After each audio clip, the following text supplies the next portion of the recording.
Students, आपको generalized करना है फॉलोइंग ट्रांजैक्शन को in the books of Bhushan agencies.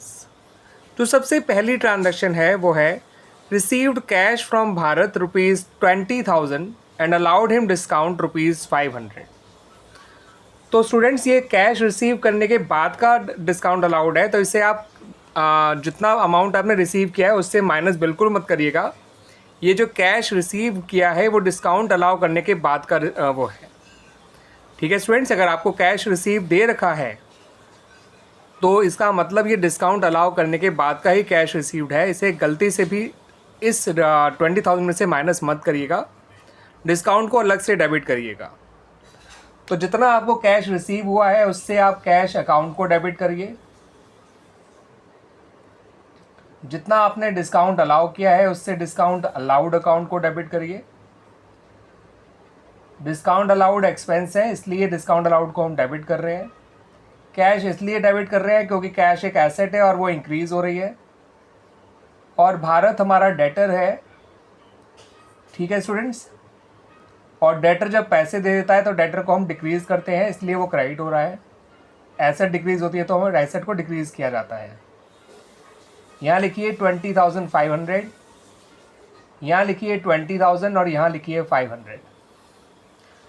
ठीक है स्टूडेंट्स, अगली ट्रांजैक्शन देखिए। Receive from Vikas ₹3500 by cheque, allowed him discount ₹750। यहाँ भी हम डिस्काउंट अलाउ कर चुके हैं, उसके बाद ये चेक हमने रिसीव किया है, तो यहाँ पर भी इस डिस्काउंट को आप जो है बिल्कुल माइनस मत करिएगा। इस अमाउंट में से डिस्काउंट को अलग से डेबिट करिएगा। एंड क्योंकि ये पैसा चेक से लिया गया है तो यहाँ पर आप कैश की जगह बैंक को डेबिट करिए। तो एंट्री बनेगी bank account debit, discount allowed account debit,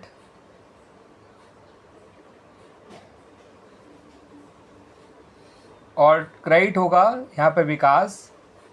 same reason जो ऊपर था, विकास को क्रेडिट करिए 35,750 से, बैंक अकाउंट को डेबिट करिए विद ₹35,000, डिस्काउंट अलाउड को डेबिट करिए विद ₹750।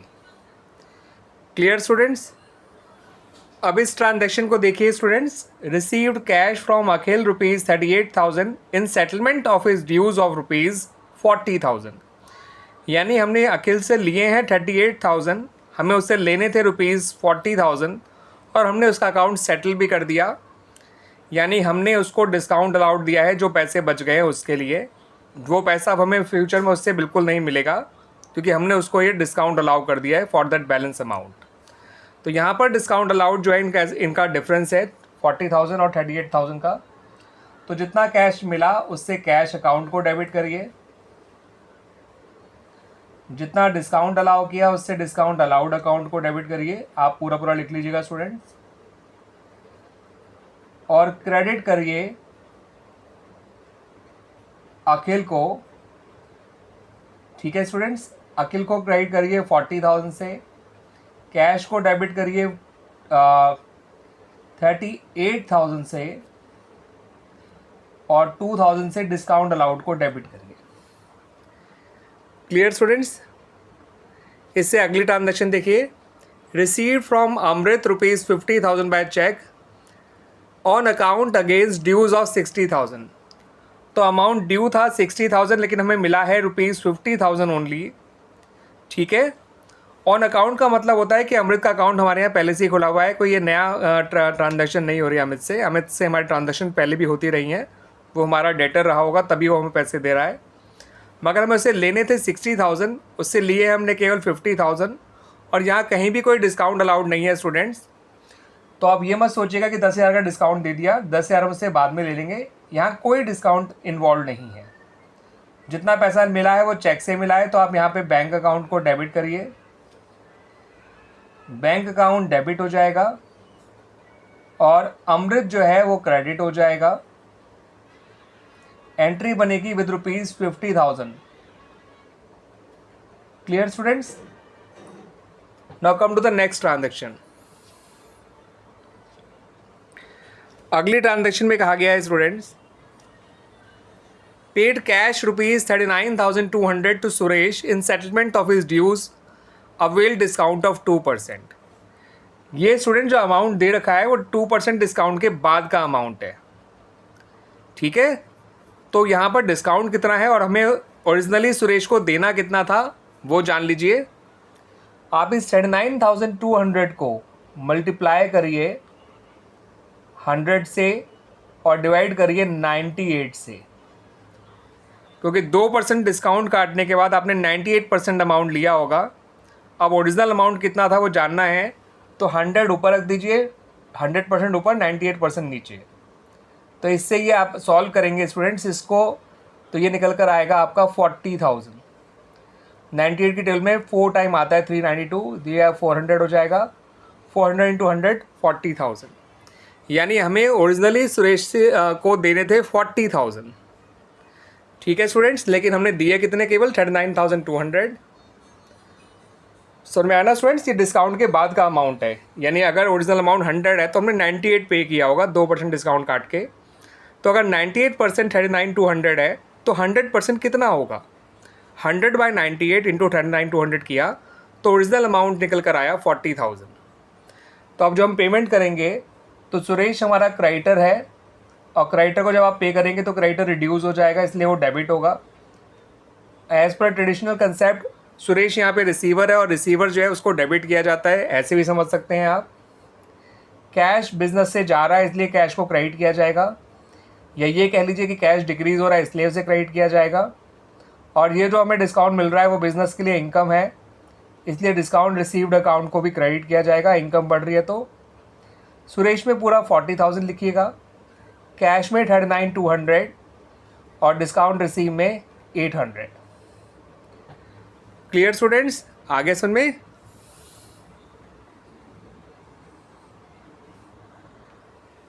अब इस अगली ट्रांजैक्शन को देखिए, paid by cheque ₹25,000 to Mehar in settlement of a dues of ₹26,000।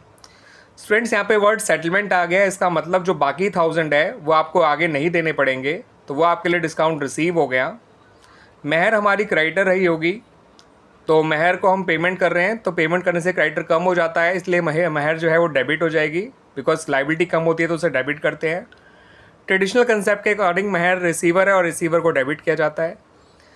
पैसा हम चेक से दे रहे हैं इसलिए पैसा हमारे बैंक अकाउंट से कम होगा, इसलिए बैंक क्रेडिट हो जाएगा। और जो डिस्काउंट है ₹1,000 का, वो बिज़नेस के लिए डिस्काउंट रिसीव है, that's Y discount receive credit हो जाएगा। तो एंट्री में मेहर को डेबिट करिए, ठीक है स्टूडेंट्स। मेहर रिसीवर है और रिसीवर डेबिट होता है। मेहर एक लायबिलिटी है, लायबिलिटी को कम होने पर डेबिट किया जाता है, दोनों एंगल से आप सोच सकते हैं। पैसा बैंक से कटेगा क्योंकि पेमेंट चेक से किया गया है, तो बैंक अकाउंट को क्रेडिट करिए। और डिस्काउंट हमें जो रिसीव हो रहा है, डिस्काउंट रिसीव इनकम है, इसलिए डिस्काउंट रिसीव को भी क्रेडिट करिए। मेहर में 26,000 26,000, बैंक में 25,000 और 1,000 डिस्काउंट रिसीव में। क्लियर स्टूडेंट्स, अब आ जाते हैं नेक्स्ट ट्रांजेक्शन पे। Paid 25,000 to Yogesh by cheque on account. तो स्टूडेंट्स ये बहुत सिंपल ट्रांजेक्शन है, आपने योगेश को 25,000 रुपीज़ पे करे हैं और ये पैसा चेक से दिया गया है। योगेश आपका पक्का क्रेडिटर रहा होगा जिसको आप पेमेंट कर रहे हैं, तो क्रेडिटर को जब अमाउंट पे कर देंगे तो क्रेडिटर डिक्रीज़ हो जाएगा, दैट्स वाई क्रेडिटर को हमें जो है डेबिट करना होगा। लायबिलिटी जब कम होती है तो उसे डेबिट किया जाता है, दैट्स वाई। क्लियर स्टूडेंट्स, तो एंट्री बनेगी Yogesh debit to bank account. Yogesh को आपको डेबिट करना है और बैंक अकाउंट को आपको क्रेडिट करना है, ठीक है स्टूडेंट्स। और ट्रेडिशनल कंसेप्ट के अकॉर्डिंग योगेश जो है वो रिसीवर है और रिसीवर डेबिट ही किया जाता है, ये भी जान लीजिए। बैंक इसलिए क्रेडिट हो रहा है बिकॉज बैंक बैलेंस डिक्रीज हो जाएगा चेक से पेमेंट करने की वजह से, दैट्स वाई हम बैंक को क्रेडिट कर रहे हैं। अगली ट्रांजैक्शन देखिए students, purchase goods costing 1 lakh against cheque and avail discount of 3%। तो आपने 1 लाख का गुड्स खरीदा है, ठीक है। अभी इस 1 लाख में से डिस्काउंट माइनस नहीं करा गया है क्योंकि अभी परचेज़ किया गया, ये पेमेंट नहीं है। तो आप पेमेंट जो करेंगे वो 3% डिस्काउंट का डिडक्शन करने के बाद करेंगे, ठीक है स्टूडेंट्स। तो आप परचेज़ में तो पूरा 1 लाख लिखेंगे, लेकिन जो आप बैंक से पेमेंट कर रहे हैं वो सिर्फ 97,000 करेंगे डिस्काउंट काटने के बाद। और ये जो डिस्काउंट है वो आपका कैश डिस्काउंट है, इसलिए आप उसको डिस्काउंट रिसीव के नाम से क्रेडिट करिएगा। तो एंट्री कुछ इस तरह से बनेगी, परचेजेस अकाउंट को आप डेबिट करिए, बैंक अकाउंट को आप क्रेडिट करिए और डिस्काउंट रिसीव्ड अकाउंट को आप पूरा पूरा लिख लीजिएगा स्टूडेंट्स, उसको भी आप क्रेडिट करिए।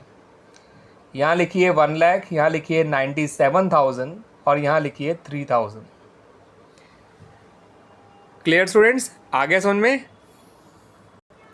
अब इस ट्रांजैक्शन को देखिए students. Purchase goods costing ₹60,000 from Akash and company, paid 50% immediately, availing 3% discount. Goods खरीदे गए हैं 60,000 के, आकाश एंड कंपनी से खरीदा गया है, आधा पैसा आपने तुरंत दे दिया है और आपको 3% का डिस्काउंट भी मिला है।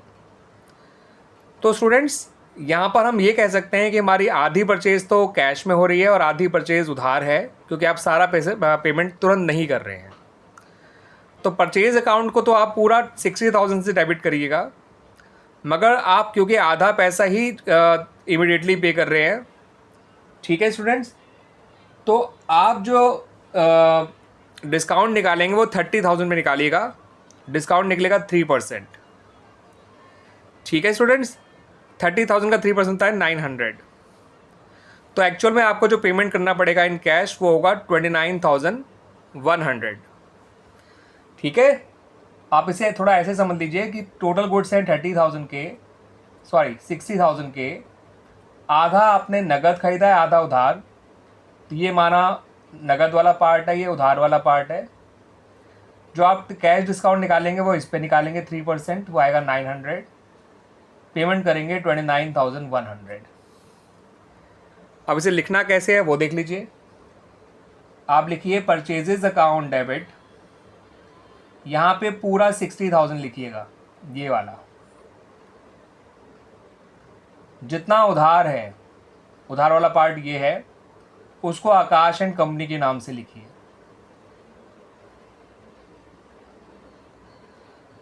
जितना नगद है उसके लिए जितना पेमेंट किया वो ये आ जाएगा, जितना डिस्काउंट मिला वो ये आएगा। ये अमाउंट कहीं मत लिखिएगा, इसकी जगह ये दोनों अमाउंट लिखने हैं।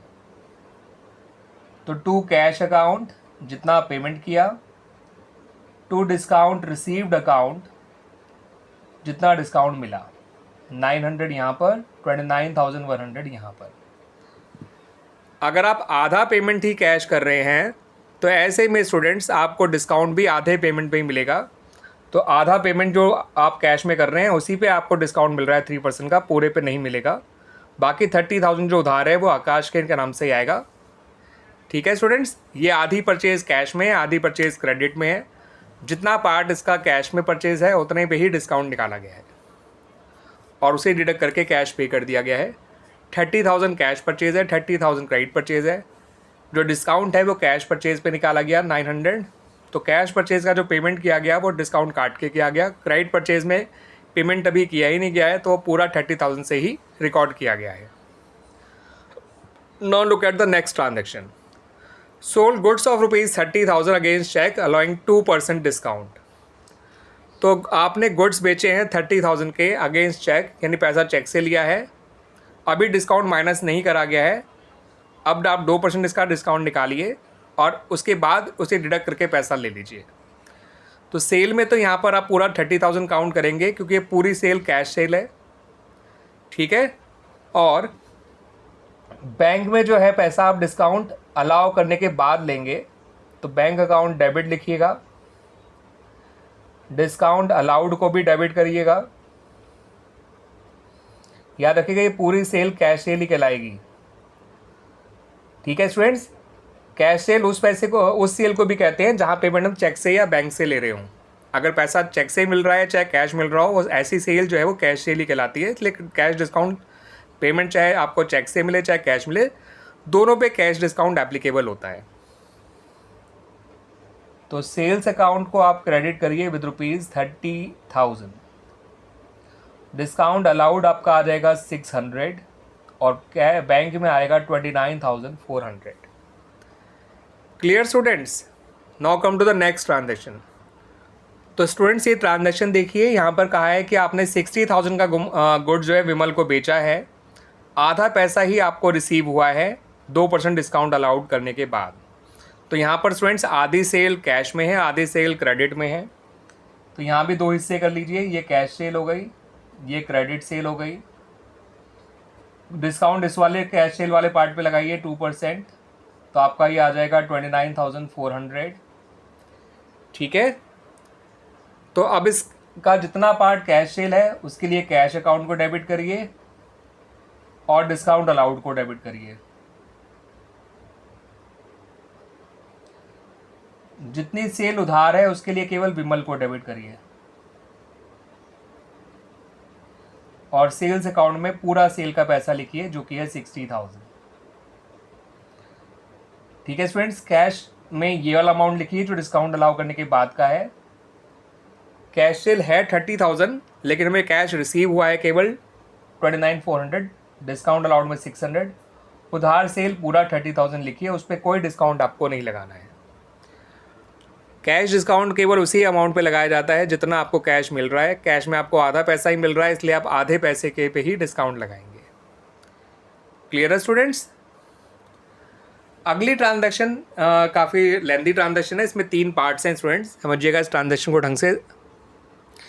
इसमें कहा गया है कि Mittal brothers purchase 100 shawl at the rate ₹1000 पर शॉल। तो याद रखिएगा स्टूडेंट्स, हम भूषण जो है उसके एंट्री बना रहे हैं भूषण एजेंसीज़ के यहाँ पे। तो मित्तल ब्रदर्स ने हमसे ख़रीदा है 1000 शॉल, 3000 पर शॉल के हिसाब से। तो ये हमारे लिए सेल है स्टूडेंट्स, ना कि परचेज। इस सेल का लिस्ट प्राइस हो जाएगा 3 लाख, 3000 इंटू 100 3 लाख हो गया। ठीक है स्टूडेंट्स, इन पे ट्रेड डिस्काउंट है 10%, तो उस 10% ट्रेड डिस्काउंट को माइनस कर दीजिए, तो आपकी जो सेल कहलाएगी वो कहलाएगी 2,70,000। अब यहाँ पर यह भी कहा गया है कि 3% का कैश डिस्काउंट भी मिलेगा अगर आप पूरा पेमेंट 14 डेज़ के अंदर कर देते हैं तो। ठीक है स्टूडेंट्स, तो मित्तल ब्रदर्स ने ये कहा कि उसे 10 शॉल जो हैं वो पुअर क्वालिटी के रिसीव हुए थे, तो उसने इसको लौटा दिया। ठीक है, तो आपको फिर सेल्स रिटर्न की एंट्री करनी है। पहली एंट्री आप बनाइएगा सेल की, दूसरी सेल्स रिटर्न की, और फिर बाद में इन्होंने 10 दिन के अंदर ही वो पेमेंट कर दिया। ठीक है, जो पेमेंट इन्हें करना था, यानी 14 डेज़ की जो लिमिट थी उससे पहले ही उन्होंने पेमेंट कर दिया है। तो यहाँ पर आप तीसरी एंट्री बनाइएगा पैसा लेने की। ठीक है, पहली एंट्री जो बनाई जाएगी वो तो ट्रेड डिस्काउंट हटाने के बाद बनाई जाएगी, दूसरी एंट्री बनाई जाएगी सेल्स रिटर्न की, और तीसरी एंट्री बनाई जाएगी पैसा लेने की। और पैसा लेते समय ही आप कैश डिस्काउंट दीजिएगा, सेल के वक्त केवल ट्रेड डिस्काउंट को माइनस करिएगा क्योंकि उस समय पैसा लिया ही नहीं गया है।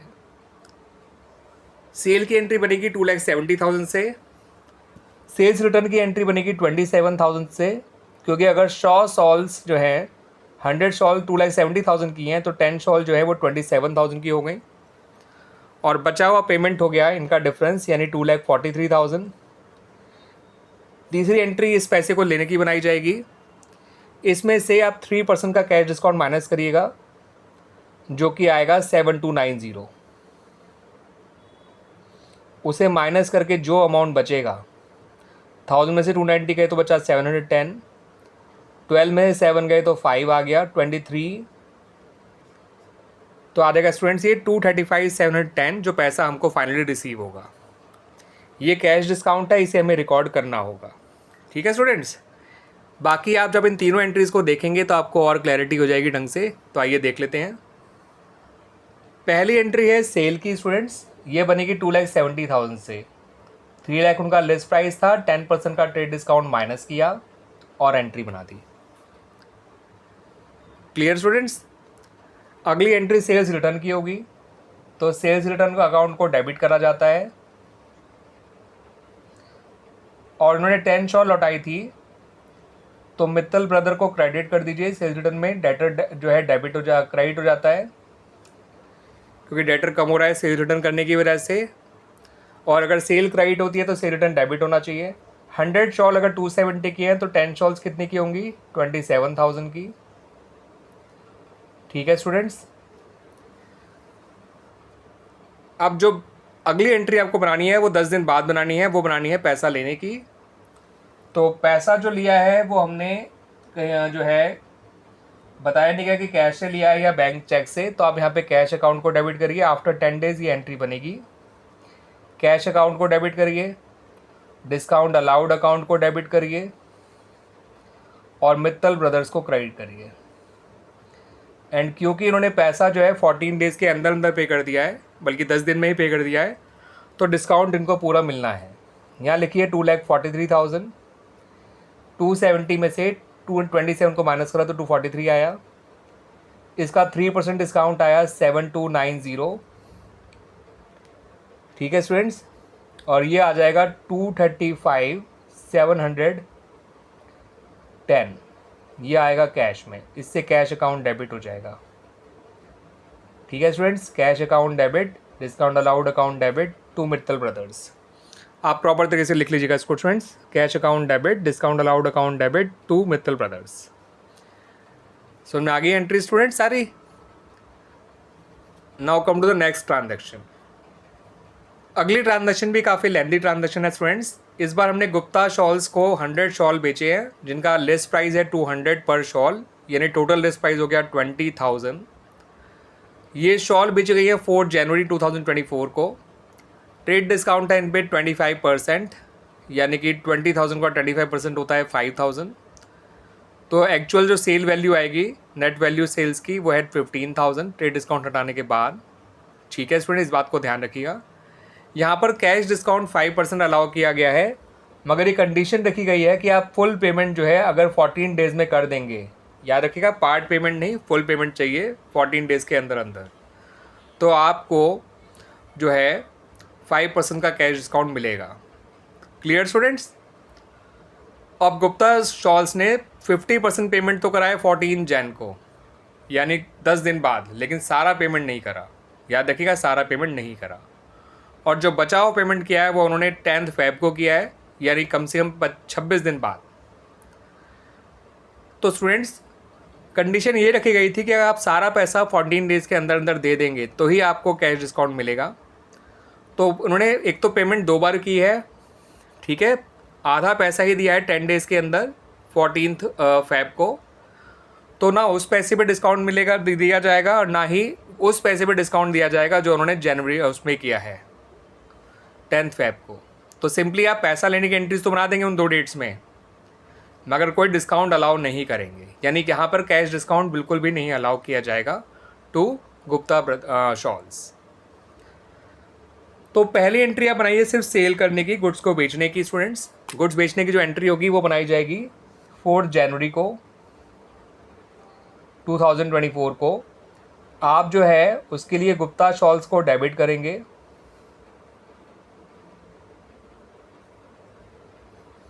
और सेल्स अकाउंट को क्रेडिट करेंगे। ये एंट्री बनेगी विद ₹20,000, सॉरी 15,000। 20,000 तो ट्रेड डिस्काउंट से पहले का अमाउंट था, ट्रेड डिस्काउंट हटा के अमाउंट बचा 15,000। Clear students. दूसरी एंट्री आप करेंगे वो 14 जनवरी को करेंगे, आधा पैसा लेने की। कोई डिस्काउंट अलाउड नहीं किया जाएगा, याद रखिएगा। यहाँ पर आप लिखेंगे कैश अकाउंट डेबिट, क्योंकि बताया नहीं गया कि पेमेंट कैसे किया गया है, और टू गुप्ता शॉल्स 7,500। और तीसरी और आखिरी एंट्री आप करेंगे 10 फेब को। इस दिन भी सेम एंट्री करेंगे, cash account debit to Gupta shawls. कोई डिस्काउंट मत दीजिएगा स्टूडेंट्स। तो ये एंट्री भी बनेगी बचे हुए 50% से, जो कि है 7,500। तो इस तरह से स्टूडेंट्स हमारे ये तीनों एंट्रीज बन गए related to this particular point, और हमारे ये पूरे क्वेश्चन जो है वो सॉल्व भी हो गया। उम्मीद करता हूँ कि आपको इस ट्रांजैक्शन के और एज वेल एज जो पहले ट्रांजैक्शन डिस्कस करी हैं उससे रिलेटेड सारी एंट्रीज अच्छी तरह से क्लियर हो गई होंगी।